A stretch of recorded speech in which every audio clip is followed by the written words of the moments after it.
Sabbath shalom. Good morning to all. ప్రియులారా, రాత్రి కాల సమయంలో ఆయన సబ్బాత్ దినమున ఆయన సన్నిధిలో మనం చేరి ఆయన శ్రేష్టమైన ఉపదేశం చేత మనం ఆత్మీయంగా బలపరచబడ్డాం కదా. ఈ దినమున, ఈ సబ్బాత్ దినమున, ఈ ఉదయకాల సమయంలో ఆయన యొక్క వాక్యపును మరొకసారి విందాం. అనుదిన కృపలో లేఖన భాగం మనం చూసుకుంటుంటే, అపోస్తలుడైన పౌలు తెస్సలోనికీయులకు రాసిన మొదటి పత్రిక 2వ అధ్యాయము 3వ వచనములో, మా బోధ కపటమైనది కాదు, అపవిత్రమైనది కాదు. అపోస్తలుడైన పౌలు తెస్సలోనికి రాస్తూ ఆయన అంటున్నాడు, మా బోధ కపటమైనది కాదు, మా బోధ అపవిత్రమైనది కాదు, మోసకరమైనది కాదు.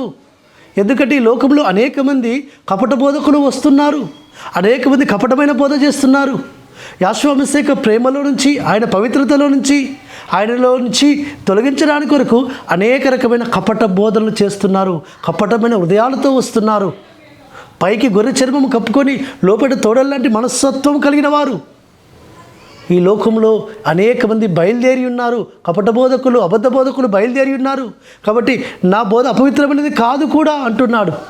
ఎందుకంటే అపవిత్రమైన బోధతో వస్తున్నారు. యెహోవా మెస్సీయ రక్తముతో కడగబడడం అవసరం లేదు. ఆయన ప్రాణం పెట్టలేదు, ఆయన మరణించలేదు, ఆయన తిరిగి లేవలేదు. కాబట్టి యెహోవా మెస్సీయ కాదు, మనకు యెహోవా మెస్సీయ రక్షకుడు కాదు, విమోచకుడు కాదని బోధిస్తున్న బోధకులు అనేక మంది దినాల్లో బయలుదేరి ఉన్నారని అపోస్తలుడైన పౌలు అప్పుడే మొదటి శతాబ్దంలోనే ఆ తెస్సలోనికి రాసిన పత్రిక ద్వారా తెస్సలోనికీయుల సంఘానికి హెచ్చరిక చేస్తున్నాడు.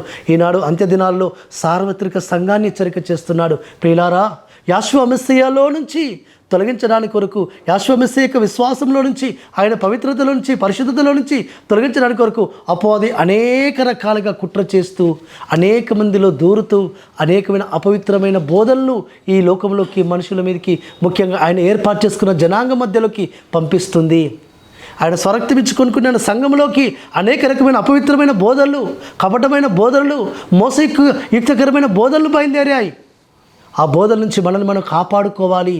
కాబట్టి యెహోవా మెస్సీయను ఒప్పుకున్నవాడే, యెహోవా మెస్సీయ నాకు ప్రాణమర్పించాడు, మరణించి తిరిగి లేచాడు, ఈయనే ఎలోహిం, ఈయనే అధిపతి, ఈయనే మళ్ళీ తిరిగి భూమి మీదకి రాబోతున్నాడు అని ఎవరైతే ఒప్పుకుంటారో వారితోనే మనం సహవాసం చేయాలి.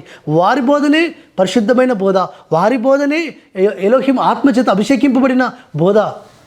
కాబట్టి ఇలాంటి అబద్ధ బోధకులు అంటే యెహోవా మెస్సీయ ప్రాణం పెట్టలేదు, మరణించలేదు, తిరిగి లేవలేదు, ఆ రక్తం అవసరం లేదని మళ్ళీ తిరిగి ఆ యొక్క పాత నిబంధన అనగా బలులలోనికి తీసుకువెళ్తున్నారు.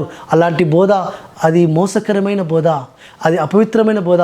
ఆ బోధ నుంచి మనం తప్పించబడదాం, మనల్ని మనం కాపాడుకుందాం, మన సహోదరులను కాపాడుకుందాం, మన సంఘాన్ని కాపాడుకుందాం. యెహోవా మెస్సీయలో స్థిరపరచబడదాం, బలపరచబడదాం, ఆయన రాకడ కొరకు సిద్ధపడదాం. అటు విధంగా పరిశుద్ధాత్మ తండ్రి మనల్ని స్థిరపరిచి బలపరచునుగాక. ప్రార్థన చేసుకుందాం. పరలోకమందున్న మా తండ్రి, సర్వోన్నతుడా, జీవాధిపతి, మా బోధ అపవిత్రమైనది కాదు, కపటమైనది కాదు, మోసకరమైనది కాదు. అపోస్తలుడైన పౌలు అన్నట్టుగా ఈ లోకంలో అనేక మంది కపట బోధకులు, మోసకరమైన బోధనలు వస్తున్నాయి నాయన. ఆ బోధల నుంచి, ఆ మోసకరమైన బోధల నుంచి, కపట బోధల నుంచి, అపవిత్ర బోధల నుంచి మమ్మల్ని విడిపించి మీరే మనల్ని కాపాడి స్థిరపరిచి బలపరచమని ప్రార్థిస్తూ యెహోవా మెస్సీయ నామమున స్తుతించి ప్రార్థించి వేడుకుంటున్నాము తండ్రి. ఆమేన్.